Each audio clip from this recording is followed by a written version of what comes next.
Welcome to this edition of Time with Seers. I'm Dave. Well, officially David Kweku Ejiu, usually rendered David K. Ejiu. I'm the lead founder of Seers.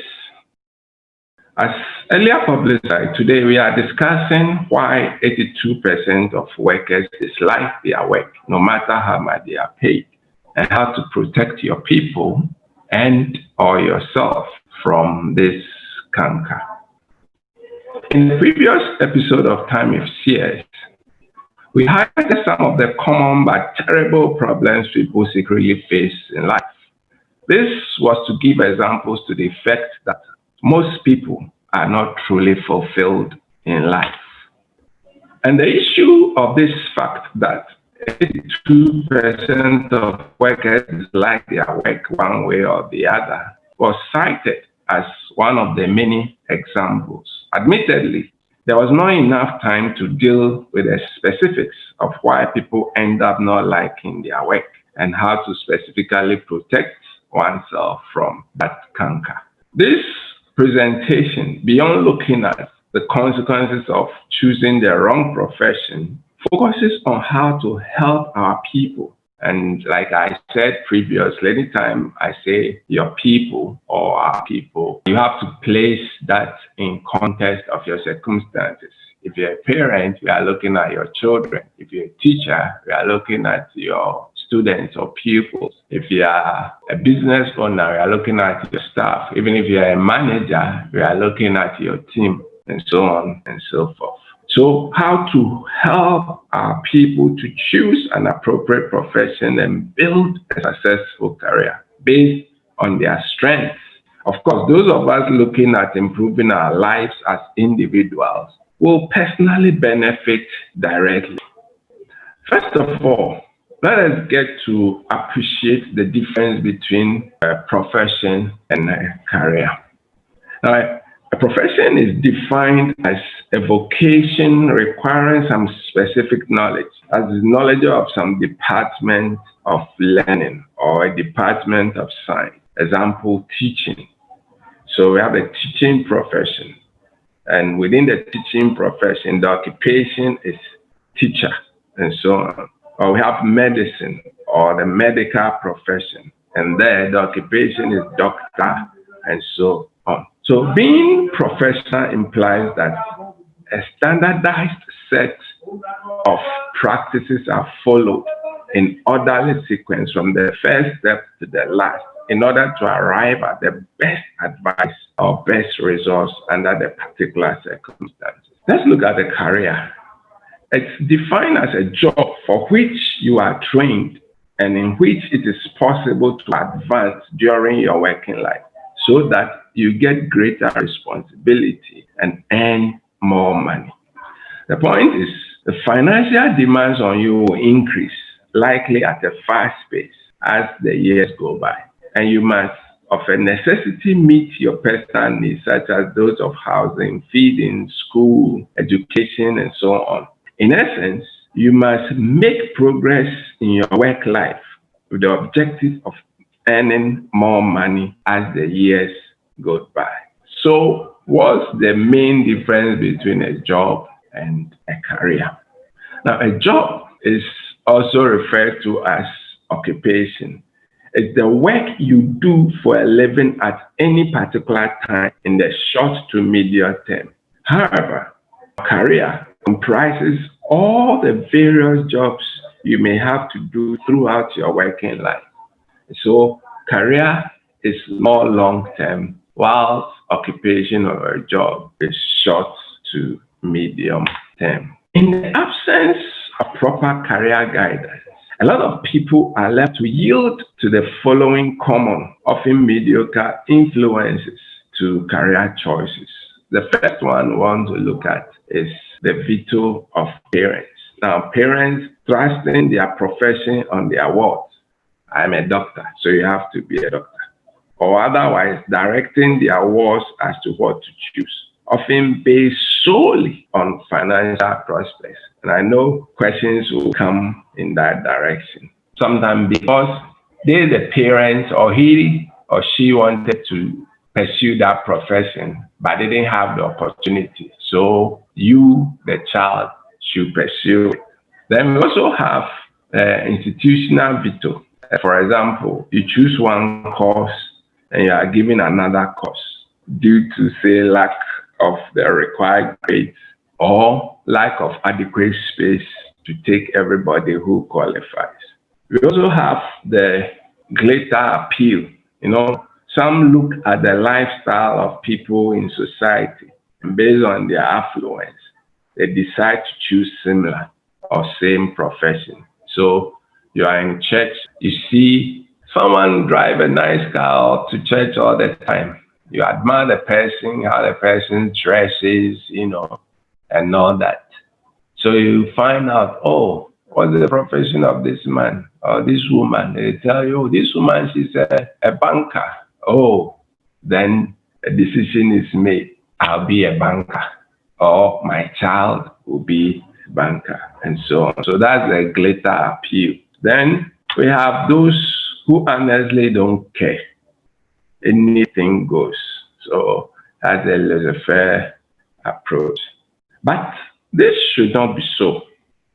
People should be guided to make informed choices in their professions or careers so that they can truly enjoy their careers and adult life and still make adequate money to meet their needs and also make significant contribution towards the development of society and the wealth at large without burning out or being too stressed. So what are some of the implications of the common paths that people employ? And the first one has to do with the work-related stress disorders. Yes, as we learned previously and as we are emphasizing in the theme for today, of all the people that go to work every day, 82 out of 100, that is 82% of workers, wish they didn't have to go to work, mostly because they do not truly enjoy their work. It's therefore not surprising that the BBC has indicated that work-related stress disorders are on the increase. Very alarming. People are going through ailments, people are going through difficulties, all because of the stress of the kind of work they do. Indeed, the consequences of stress are so serious to the extent that most of the ailments people report to the hospitals with are not pathogenic.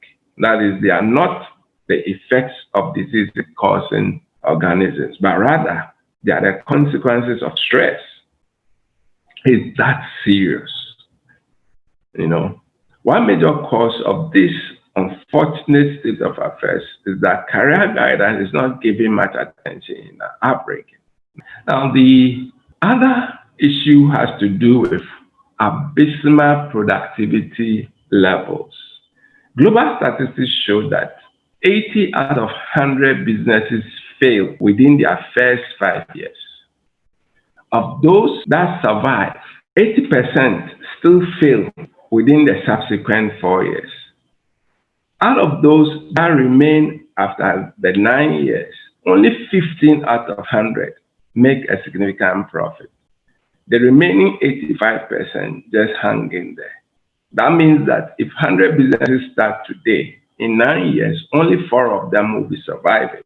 And of the 4, only 1 will be making a significant profit. Indeed, in most organizations, only 15% of the subordinates know what their organization or department's top goals and priorities are. Of those who know the top goals and priorities, only 19 out of 100 feel passionate about those top goals and priorities. That translates to about 3% of all the subordinates. Again, of those who know the organization or department's top priorities, only 49% of their working hours is spent on the most important goals. More than half of the time is spent on less important activities. In a sense, in a lot of organizations, what the people accomplish the whole year is actually doable within 3 months. If you're a manager or a business owner, or even if you just hope to be one, this should concern you. Now let's look at the golden paths, what we are recommending, what I'm recommending. The first step to note is that it's a big deal. This career issue is a big deal. Now, your life revolves around your occupation, and so it has a great impact on your satisfaction in life. The earnings you get from your occupation depends more on hard work. So you will experience a lot of stress and frustrations if your natural makeup does not match up with the hard work required. Fortunately, there have been adequate research to understand the various human personality traits found on Earth and the corresponding professions that are most suited for the respective personality types for maximum satisfaction and productivity. And there are mainly 6 of such personality types and a whole lot of jobs, or a whole range of jobs, or a whole range of professions most suited for each of them. These are described subsequently. So step 2, know the 6 personality types and the recommended career types. Okay, so the first one is the realistic personality type. And the key attributes of the realistic personality type is that such people are physically strong. Often they are not that sociable. They can be aggressive. They have good motor coordination. They can really coordinate their faculties very well. And sometimes they may lack good verbal interpersonal skills. Now, such people are good for construction work, for mechanical work, for inspection work, for engineering, and so on. Now, let me quickly go to the second personality type. That is the investigative type of personality. The investigative type of personality are usually thoughtful. They avoid close interpersonal relations. They are curious, independent, and often of high intelligence quotient or IQ. Okay, and they are good for medicine or the medical profession, engineering, biological sciences, and so on. Let's quickly move to the third personality type, since we don't have much time. That's the social type of personality. These people constantly seek close interpersonal relationships. Often they may avoid intellectual reasoning situations, but they are receptive, cheerful, nurturing, and caring. They are good for marketing. They are good for nursing. They are good for catering, and so on. And the fourth personality type is the conventional one. These are very obedient people who have self-control. They are really responsible and dependable. They are good for accounting, auditing, police, being prison officers, being in the armed forces, and so on. The fifth personality type is the enterprising type. These people have good verbal communication skills, good leadership qualities. Unfortunately, they can be manipulative at times, but self-confidence, ambitious, outgoing, energetic, risk takers, sometimes and domineering. They are good for business, entrepreneurship, or setting up and running enterprise. They are good for political careers, so go into politics, officiating programs, being radio and TV presenters, hotel management, sports, advertising, journalism, and so on. And the last of personality is artistic, and it sounds so obvious. These people like to express themselves in language and in dance, in music, in fine arts, as in drawing and so on, and also writing. They are good for architecture, graphic design, fashion designing, music, poets, stage directors, and so on. It's important to note that, first of all, it's possible to have more than one of the personalities at the same time. In other words, they overlap and not necessarily mutually exclusive or discrete. The second point to know that in some isolated or extreme cases, a person can psych up and learn to adapt his or her personality to suit what may be required for a particular job or profession or occupation or career. Nothing is cast in stone. Now let's go to step 3. Find your passion and identify a career option that align with it. Yes, and this one we'll be talking more about it as the days or weeks go by. Yes, but there are principles from the Zinc for Life series, especially the 8-step creative thinking process and dream filtration metrics that can be used for that purpose. Okay. Now, step 4, we have to analyze the work or the field or the career option that you are exposing yourself to or you are considering. And things to look at are a lot. So here you may be looking at the nature of the work. You may be looking at the working conditions. You may be looking at special abilities required on the job, especially the physical demands is going to place on you. You may have to look at the preparation needed in order to enter such a profession. You may have to look at the chances of employment, and if you are the enterprising type, you may have to be looking at the opportunity for business and the rewards thereof. You may also want to look at the method of entry into that profession or occupation. You may want to look at chances for advancement. As we learned from the definition of a profession or a career, you should be able to advance in it. Then, last but not the least, you may have to look at the hazards that the job comes with, and so on. Now, the 5th step is to engage your stakeholders in a discussion about the career path you seem to be settling on with a view to get them to be on your side. You may have to do this a number of times, paying attention to concerns and suggestions they may come up with so that you can factor them into the broader context of your earlier considerations. Then finalize your career path decision. And this requires that you get to know your true self from the deepest internal conviction. It is the case that the gross majority of people underestimate their true potential. As step 6, you put everything into consideration and finalize your career path decision. Then put that into action and stay focused. So to stay focused, we'll be looking at other principles as the weeks go by, as I've already intimated.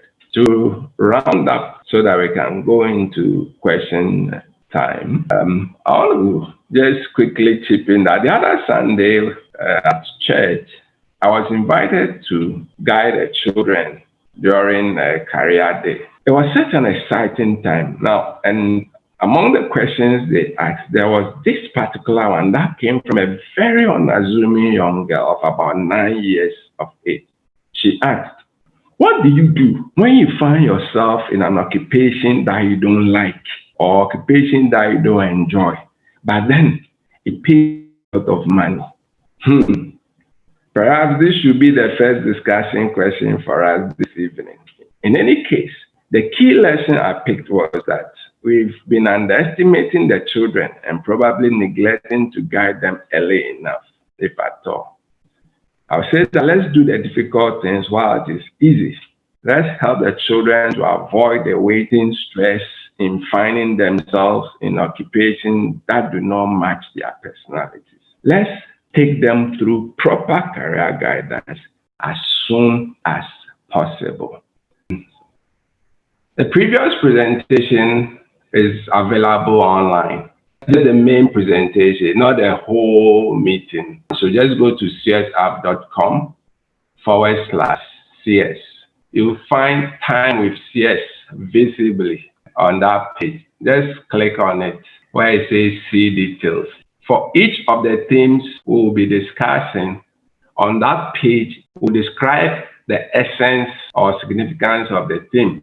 And then, of course, the program outline, the speaker profile, how to benefit from the program. In fact, there's a whole lot of tips there. Now, we are not streaming on YouTube and Facebook yet because we are now building our numbers there. With time, we'll be streaming in addition to the Zoom session. What is most interesting on this page is that all our sessions will be recorded and then made available on the page. So if you go there, when you scroll down, you see previous editions. Please share. This information is good for a whole lot of people who don't even know that this thing is going on. We'll make the effort to improve upon our publicity. At this point, let me say that the next edition, that is a week from now, next Saturday at 8:30, we'll be looking at the first and most amazing seed every great parent sows into the life of his or her child. Yes. So again, our YouTube channel is Seers TV. It is Seers Voice. Please find time, if you've not been there, to like our page and to subscribe to the channel so that anytime something new comes up, you'll be notified. Last week, I dwelt a bit on the number 7, and I just want to quickly remind us that some of this information, we should have been hearing them when we were as young as 7 years old, and we should be hearing it repeatedly for at least 7 to 21 times, because we often only pay critical attention on the 7th count. Thank you for making it. We appreciate the effort, the time, the resources that are, and we trust that you'll join us again next week as we look at the most amazing seed every great parent sows into the life of his or her child. Enjoy the rest of the weekend.